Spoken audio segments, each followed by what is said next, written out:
Number 2، توحید کی اہمیت کیا ہے؟ تمام رسولوں نے توحید کی دعوت دی. جتنے بھی رسول آئے ہر ایک کی دعوت میں مرکزی دعوت. یہ مطلب نہیں کہ انہوں نے دوسری کوئی بات نہیں کہی، بہت ساری باتیں رسولوں کی دعوت کا حصہ تھیں، لیکن ان لوگوں کی مشترکہ اور مرکزی دعوت، کامن دعوت اور سینٹرل دعوت ان کی کیا تھی؟ توحید.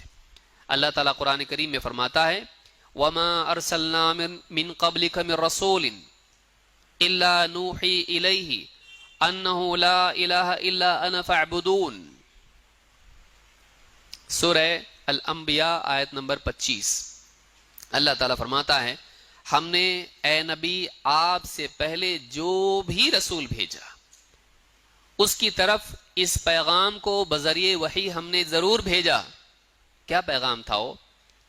اللہ نے فرمایا انہ لا الہ الا انا، کہ میرے سوا، اللہ کے سوا کوئی عبادت کے لائق نہیں، کوئی حقیقی معبود نہیں، کوئی سچا معبود نہیں، فاعبدون، تو تم میری ہی عبادت کرو.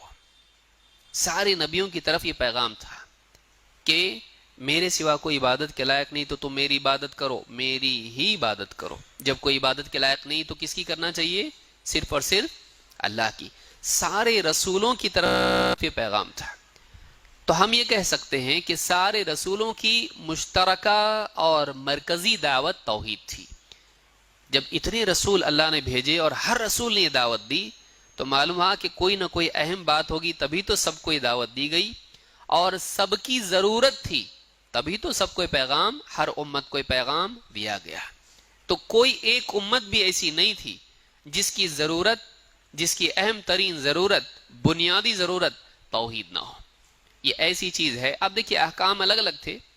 پچھلی امتوں کے لیے مال غنیمت استعمال کرنا جنگوں کے بعد حرام تھا، لیکن امت مسلمہ کے لیے، اس امت کے لیے حلال کر دیا گیا. پچھلی امتوں میں بعض احکام تھے، اس امت میں احکام تبدیل ہو گئے. تو بعض احکام تبدیل ہوئے، توحید کبھی تبدیل نہیں ہوئی. توحید کبھی آپشنل نہیں رہی کہ پچھلوں میں تھا اس امت میں نہیں، یا پچھلوں میں وہ چیز نہیں تھی اس امت میں ہے. ایسا نہیں ہے، سب کی ضرورت ہے. تو یہ بہت اہم چیز ہے جس کو ساری امتوں کے لیے لازم قرار دیا گیا ہے.